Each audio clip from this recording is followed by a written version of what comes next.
Assalamualaikum warahmatullahi wabarakatuh. Video kita kali ini kita akan membahas tentang mengenali sifat Allah melalui sifat makhluk atau sifat manusia.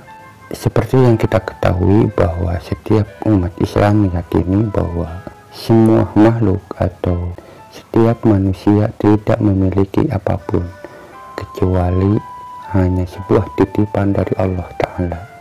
Dengan kata lain, bahwa manusia tidak memiliki kemampuan apapun, termasuk sifat yang kita miliki ini sesungguhnya bukan sifat kita, melainkan sifat Allah.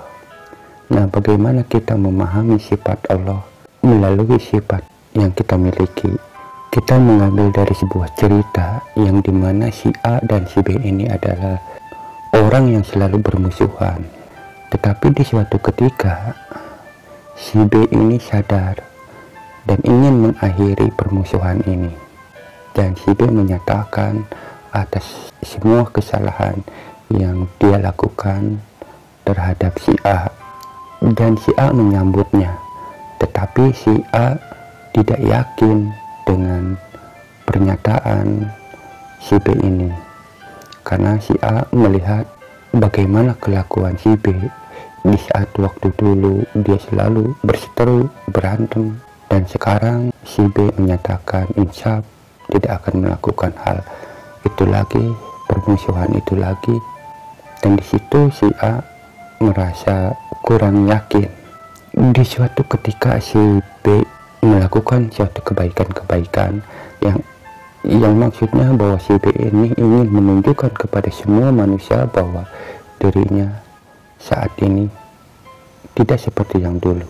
Di saat si A mengetahui hal itu, si A tidak begitu merespon dengan positif apa yang dilakukan oleh si B, karena di hati si A, di pikiran si A masih ada keraguan.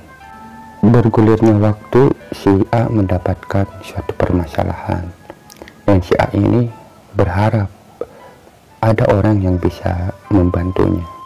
Dikala itu si B mengetahui dari orang lain kalau si A ini mendapatkan permasalahan, dan si B ini ingin membantunya, dan akhirnya si B membantu si A. Nah, tetapi si A ini melihat perilaku atau kelakuan si B ini, dia menyambutnya, tetapi tetap hati dan pikirannya si A ini masih meragukan dengan apa-apa kebaikan si B, sekalipun si B ini melakukan kebaikannya terhadap dirinya, tetapi si A masih saja meragukan. Beberapa bulan kemudian Allah menakdirkan si A mendapatkan permasalahan lagi. Katakanlah bahwa si A ini karena mendapatkan permasalahan lalu pulang dari kerjaannya sempat hampir tertabrak kendaraan, karena si A ini mungkin kepikirannya terlalu mumet dengan permasalahannya, sehingga dia tidak sadar di saat jalan kaki dia berada di jalur kendaraan yang dilaluinya, sehingga si A ini mau tertabrak.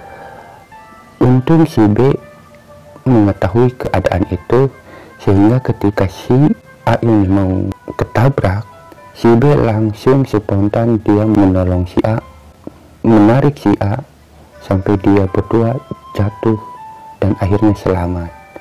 Dan si A ini kaget, ternyata dia ini mau tertabrak oleh kendaraan, tetapi beruntung ada yang menyelamatkan. Ternyata yang menyelamatkannya itu adalah si B, dan si A melihat bahwa si B ini sampai terluka kakinya karena akibat dari pertolongannya, atau karena si B ini berusaha untuk menolongnya sehingga kakinya terluka.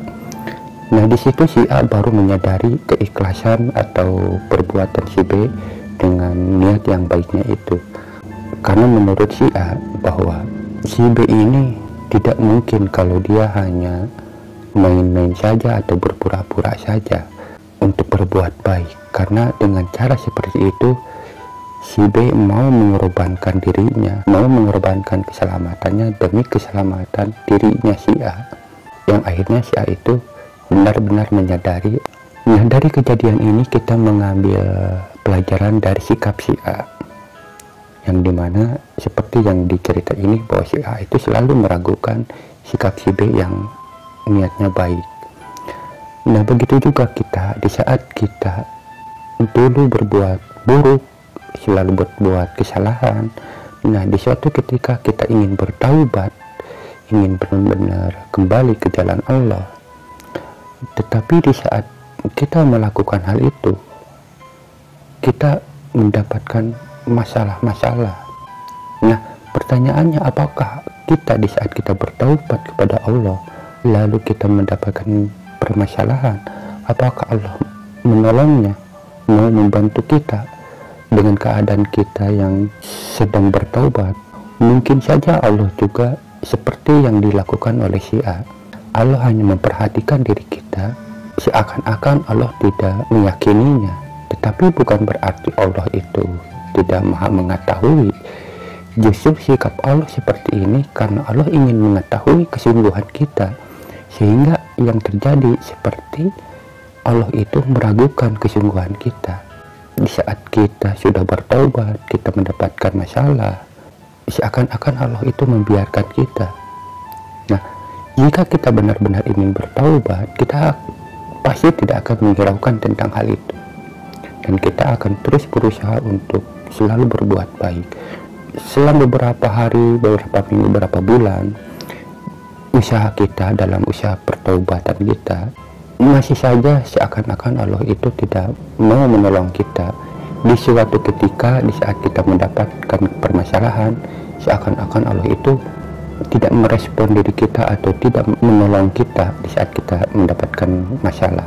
Di kondisi ini terkadang manusia dalam pertobatannya kadang merasa frustasi, yang akhirnya malah berbalik ke arah yang jelek lagi. Itu tergantung dari niat kesungguhannya orang itu. Tetapi jika kita niat pertaubatannya kita ini benar-benar, maka sekalipun kita berkali-kali mendapatkan permasalahan tetapi seakan-akan Allah tidak menolongnya, maka orang itu tidak akan menghiraukan dengan keadaan itu. Orang itu akan terus melakukan suatu kebaikan-kebaikan yang pada suatu ketika, jika orang itu benar-benar taubat, di suatu ketika si orang itu mendapatkan suatu permasalahan, yang dimana permasalahan itu maka pilihannya antara dua, kepentingan dirinya dan kepentingan orang lain. Nah, di saat orang ini benar-benar taubat, si orang ini bisa saja melakukan sesuatu kepentingan untuk orang lain, walaupun kepentingan dirinya diabaikan. Karena menurut orang ini lebih baik menolong orang lain, karena menolong permasalahan dirinya merasa sanggup untuk menghadapinya. Tetapi orang ini lebih mementingkan orang lain, karena orang lain belum tentu sanggup untuk menghadapi permasalahan ini, yang akhirnya si orang ini mengabaikan kehidupan dirinya, lebih mengutamakan kehidupan orang lain. Nah, dengan keadaan ini Allah pasti merasa tergugah, yang akhirnya Allah pun bisa memberikan sesuatu yang di luar dugaan kita.